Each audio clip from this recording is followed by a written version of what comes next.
So today, I'm just going to say something selfish.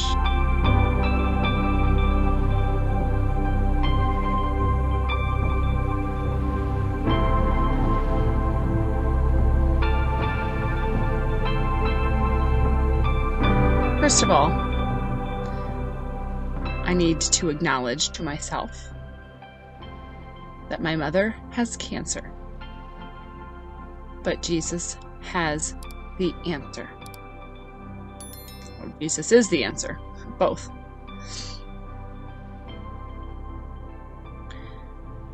We have had some discussions lately about the path ahead. It's been about 2 months since my mom's pancreatic cancer diagnosis.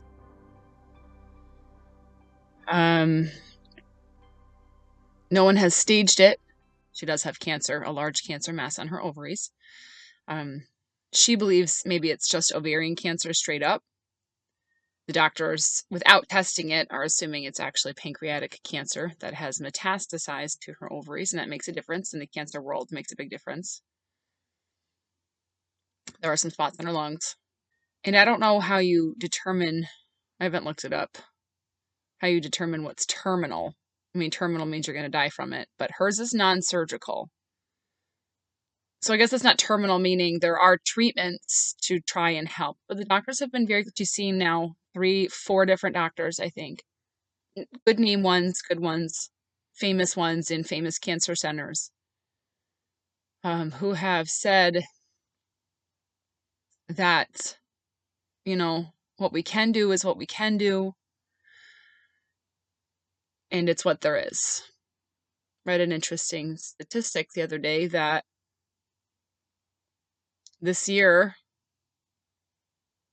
I think it was 60,000 people will be diagnosed with stage 4 pancreatic cancer. It's usually diagnosed at stage 4. It's hard to detect early. And she's about to start chemo now, finally, after these 2 months. She's been really going back and forth about which chemo to get. They have terrible, chemo is poison. It has terrible side effects to the body. And she's had to make a decision, and I think she has, about which chemo she's going to get. And I think she's getting a little more realistic or sober-minded about what's going to happen to her. She was kind of having some things, and I understand this completely. She's had some thoughts like, well, those aren't guaranteed side effects, and I think I could just keep going the way things have been with, my day-to-day life. Maybe I'll be sick one day, but I think she's understanding the reality that life as she knows it is over for now. And it will never be the same again, even if it goes back to what it once was, just you're a different person.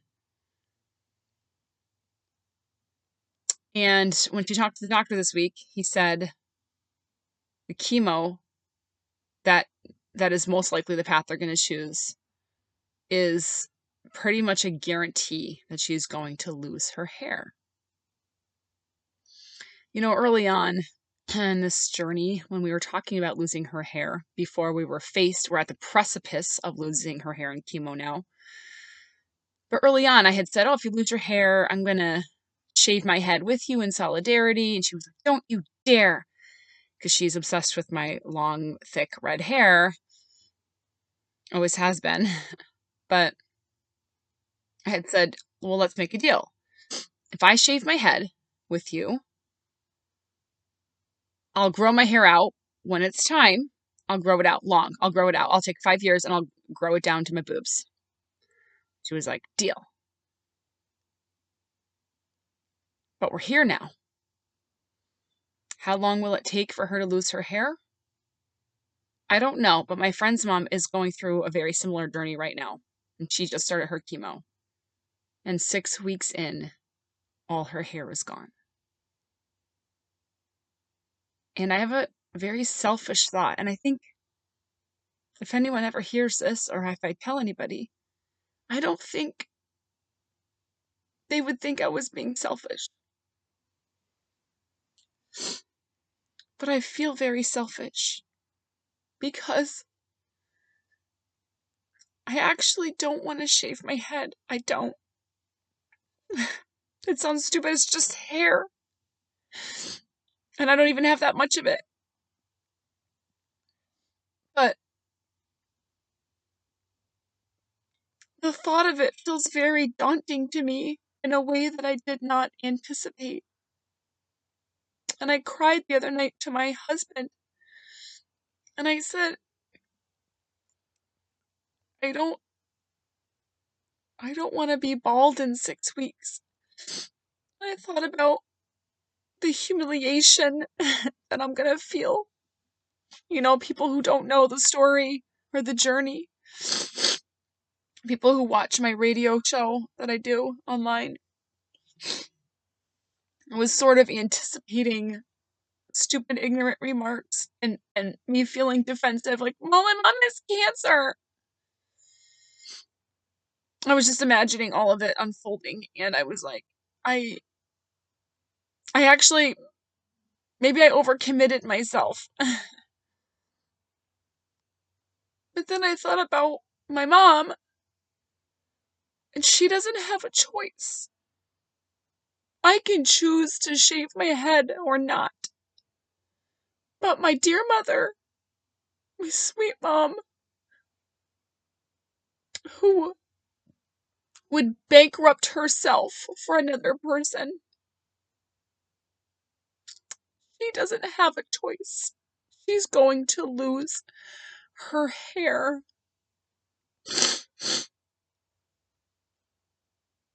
And even though I really don't want to lose my hair,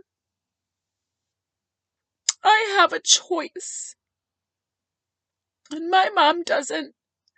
And as I thought about how humiliated I'm going to feel to be bald, I thought how much worse for my mom to be bald against her wishes when her hair, maybe it doesn't mean something to other people, but her hair is one of those things that just means something to her.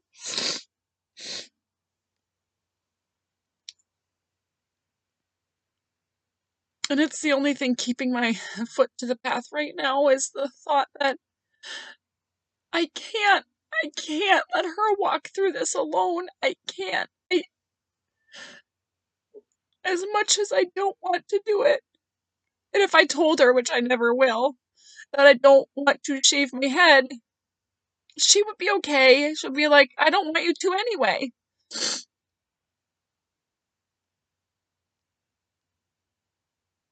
But how can I watch her walk alone? I want to come alongside her. My greatest desire is to help her and to be there for her in every way I can. And she doesn't really open up her heart to me very often, where she's just not like that. She's a very private person. And maybe this is some kind of cathartic way of me feeling included, where I feel she hasn't included me. But sort of on that deeper level where you know your mom, I know she must be sick at the thought of losing her hair. I'm sick at the thought of losing my own hair. And I have the choice.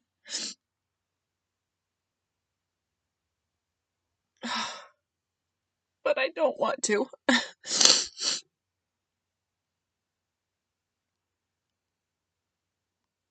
It's just like a re-traumatization of all of this, of, that we're here, that this is our new reality, that we have to make these choices, that we have to have these internal conflicts at all because cancer has overtaken our every conversation. It's overtaken every memory. I look back the last 5 to 10 years with no joy. I look back with resentment. Like, how did we not know? She had little symptoms along the way that could have been anything, but turns out it was cancer. Deadly pancreatic cancer just yesterday. Freaking Siegfried from Siegfried and Roy died of pancreatic cancer.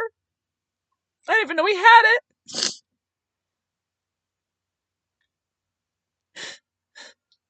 And I was like, I said to my husband,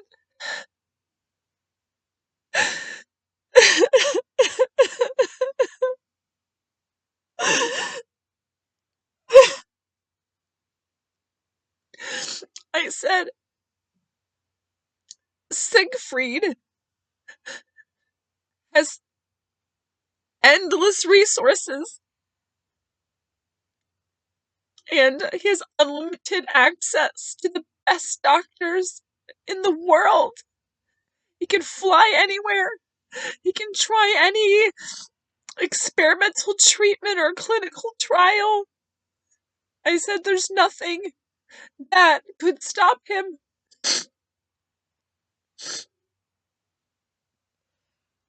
And he died. He's not one of those stories of people who live.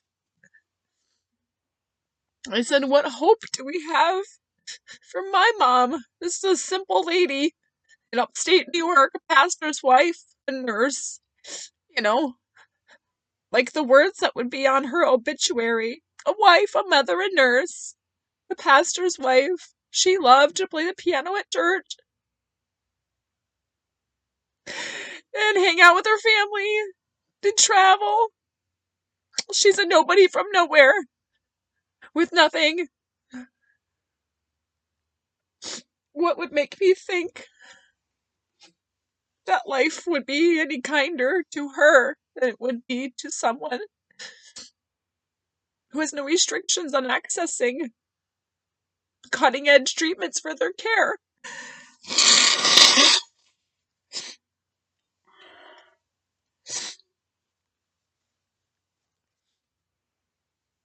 And he said, Alicia, we have Christ. He's our hope. He said, you cannot fall into the trap of putting your hope in mankind. He said, because without Christ, we have no hope of anything. No hope of healing.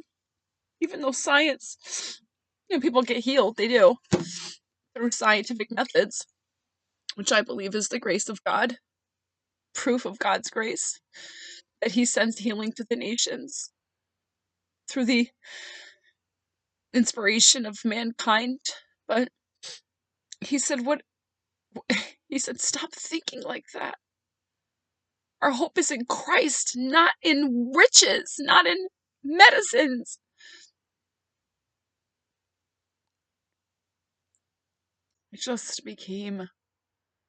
I've just been overwhelmed at the thought of losing my hair. My daughter cried herself to sleep last night when I said that I told them, I said, I'm going to shave my head with Grammy. And she wept. And I said, why are you crying? It's just hair. And she was like, I love your hair. Your hair's so beautiful.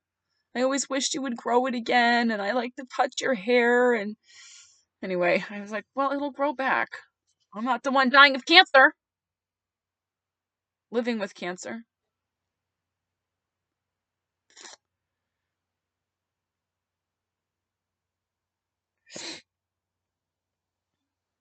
It's been a hard couple of weeks because of the holidays. Thanksgiving sucked because we had just found out my mom had cancer.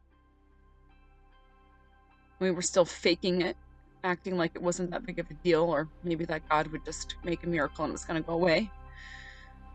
Christmas.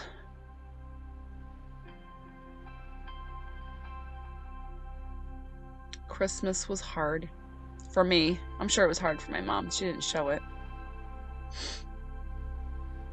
But it was hard because, is it our last Christmas with my mom? Maybe. Also, maybe not. Who knows? Took a lot of pictures. I did all her shopping for her this year because she just didn't have it in her. She was like, Alicia, I don't want to do anything. She said, I'll just give you money. You go buy all the gifts, which I did, and I wrapped them all. And she put her name on them. She wanted to watch Charlie Brown's Christmas, which was weird. My mother never wants to watch TV. Never. Constantly falling asleep in front of the TV. But she wanted to watch Charlie Brown's Christmas. She had this weird look on her face the whole time. Like nostalgia and regret. Pain, I don't know. My dad was weird. It was just weird. It was a lovely day being together. It's just, and then we rang in the new year. We didn't do anything with them. They just stayed home and went to bed, and that's what we did. I got in a huge fight. Huge. One of the biggest ones I've had in a very long time. Nasty, name calling, everything. Fight with my husband, New Year's Eve. It was over something stupid. Just one of those things that we just both jumped. I think we're just both exhausted and overwhelmed. I think we just broke. I think it was something that's been simmering anyway, something dumb, but our kids are sitting out in the living room waiting for us to count down, and we're just screaming and saying disgusting things to each other. And that's how we rang in the new year. That's how we started 2021. Calling each other names and saying hurtful things and dredging up the past.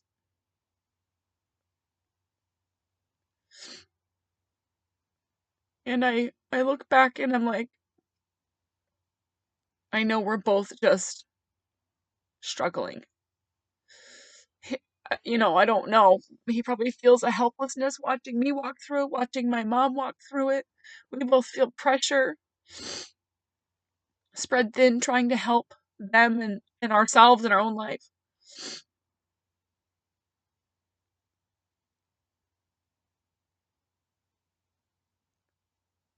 It's just a lot all at once. And I know people go through it. I know we're not unique. And he's been a rock for me on every level.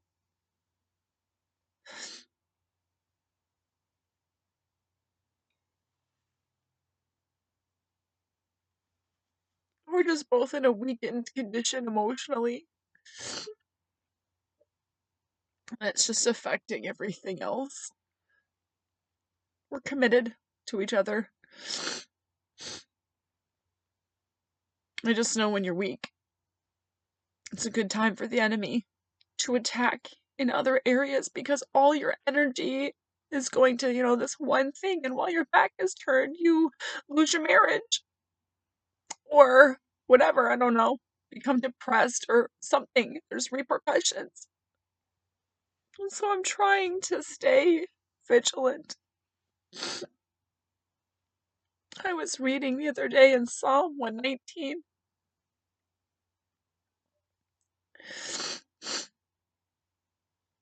Toward the end, and it said, Lord, let your judgments come to my aid. Actually, I have my Bible with me because I'm gonna spend time praying actually and crying out to God for my mom in a little bit. I just need alone time in my.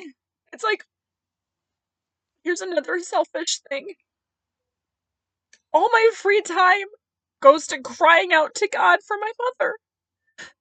And I feel like I have no time. No time to work, no time to clean, no time to play. So I go to the gym. That's the one thing I do for myself. And the rest of it, I'm like distracted constantly and crying out to God. So right now I'm sitting in my attic.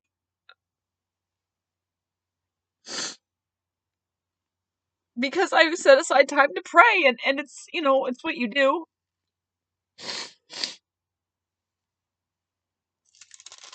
But very selfishly speaking, I have to say, it's exhausting. It's exhausting to feel like you can never let your guard down. It's exhausting to think if you don't pray, she'll die. Whether or not that's even right, I know it's not. It's exhausting to set aside time every day to just travail in prayer. And I was thinking, how did Daniel do this 3 times a day? Or the psalmist, he wrote 7 times a day I pray. I'm like, 7 times a day? What are you praying for? Cancer? Maybe he was. Maybe he was praying 7 times a day to get through it. I don't know. But I hate saying that I love the Lord. It's exhausting to feel like all my time is taken up praying about cancer. I don't know why.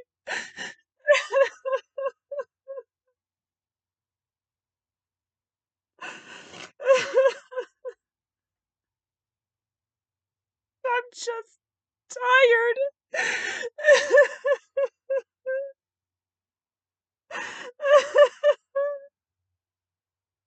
Tired. I'm exhausted.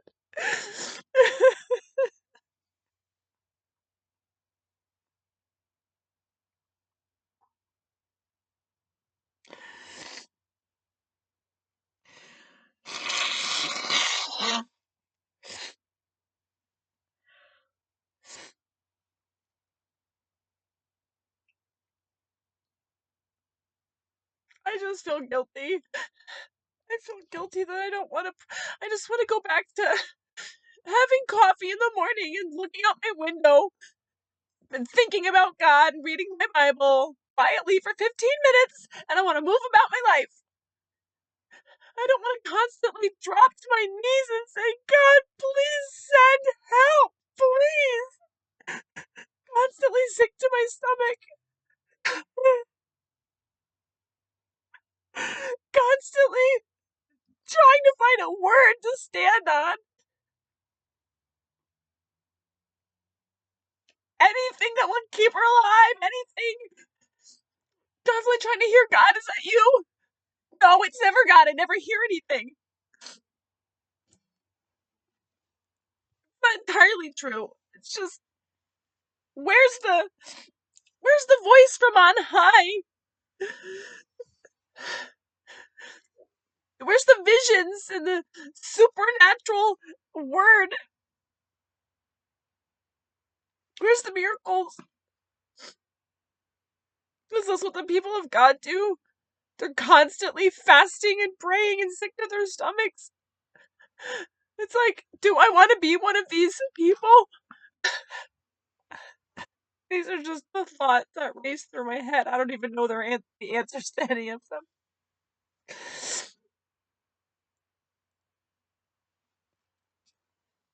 I was reading this.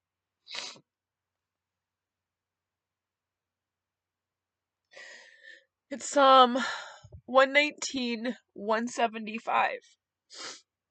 And it says, let my soul live and praise you, and let your judgments come to my aid. I've actually been praying lately. Psalm 119, 166 to 175. It's just this really beautiful passage that I feel like the Lord has inspired me to pray. And by that I just mean, I was just reading it one day. I'm trying. God, I'm trying to read the Bible and search Him out in His Word. I am trying. But it takes a lot out of me these days. I don't know why. It's like God's the one person I can turn to. And yet it's like the hardest and most exhausting. And I know it's probably just demonic resistance to keep me from the thing I need. But it's real. It's real. It feels real. I don't want to. It's like every day, even cracking open my Bible.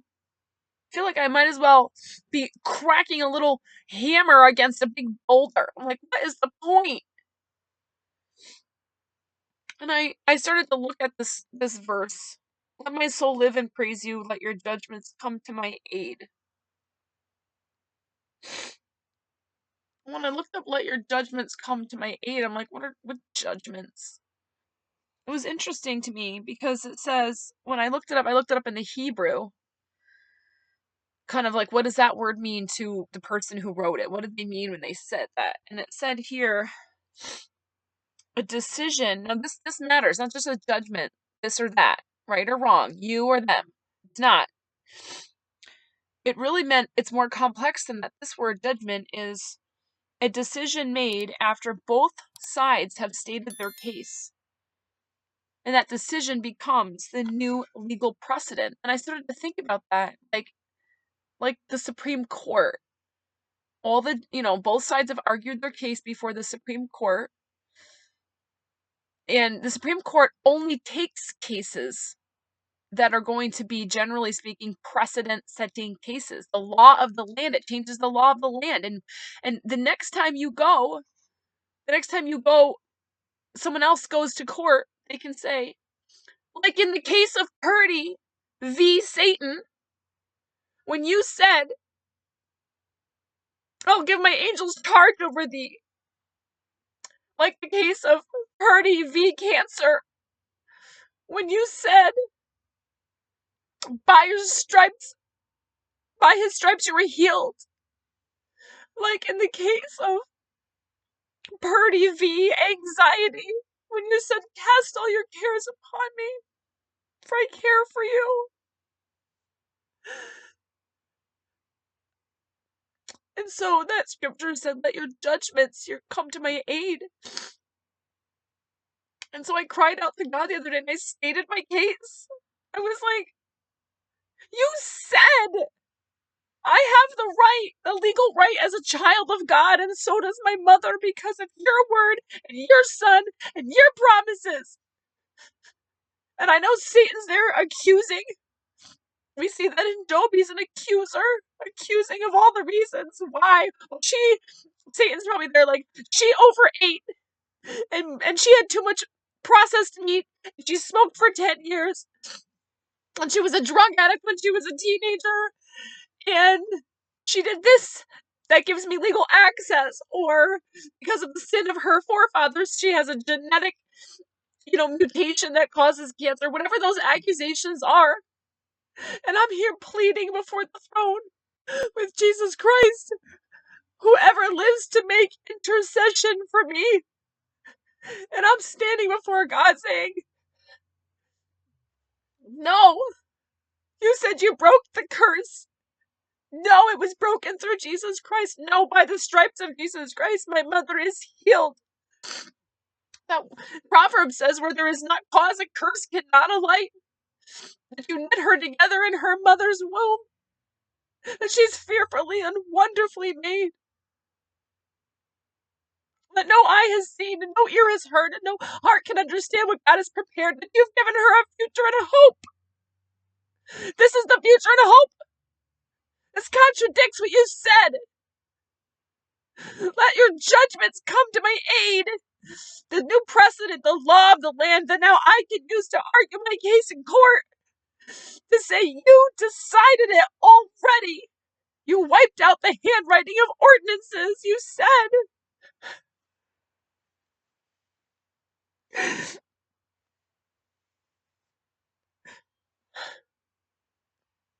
I just don't know what else to pray. I don't know what else to do. I just live in a perpetual state of exhaustion, being overwhelmed, and very selfishly wishing I weren't going through this. Me. I don't want to be scaffolded. And I have such compassion toward my mom. I know she doesn't want any of this either. And I can't even imagine what it would be like to be the one that's dying. That would definitely be worse than what I'm going through. That's why I feel so selfish. I'm not dying of anything.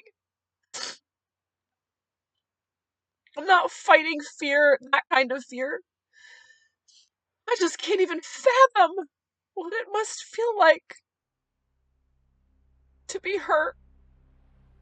And if I have to shave my head to understand for 1 minute what it feels like to be her, then I want to do that.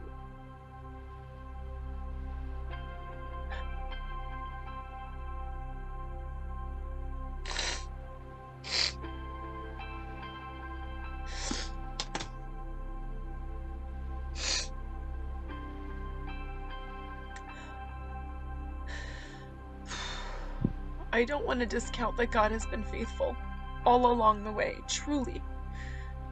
And I'm afraid to take hope in that it's like some kind of sign that she's gonna live.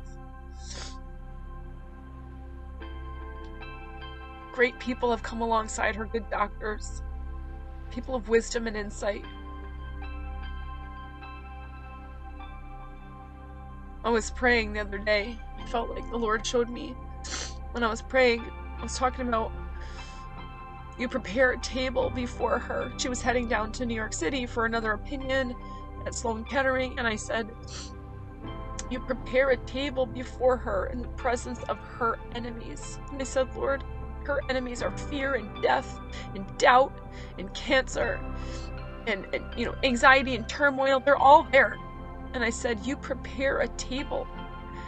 People think of it like a banquet table of food or something. And all of a sudden, in my mind's eye, as I was praying, I saw a conference table. You prepare a conference table in the presence of her enemies.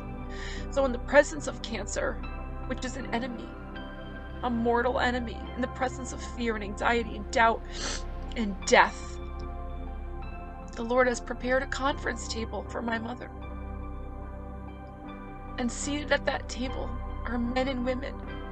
Whether or not they're Christians, I don't even care. God can do whatever he wants to do. Seated at that conference table in the presence of her enemies are men and women of excellence and knowledge and wisdom and experience. Are men and women who specialize in this and who are people who will speak words of life and hope. We got this. Or we're going to do our best. We're going to do everything we can. Here, I feel inspired. We're going to give you this test, and we're going to check this blood work, and we're going to look over here for this.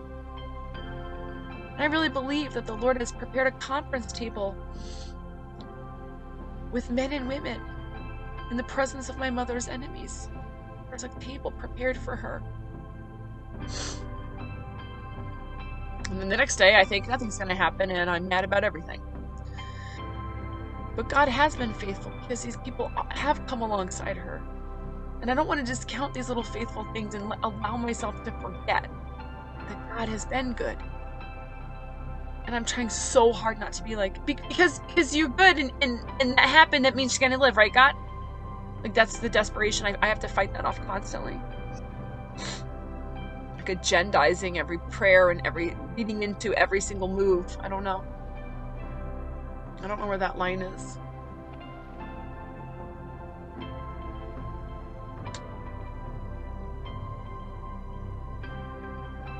I don't know. My mother has cancer, but Jesus has the answer.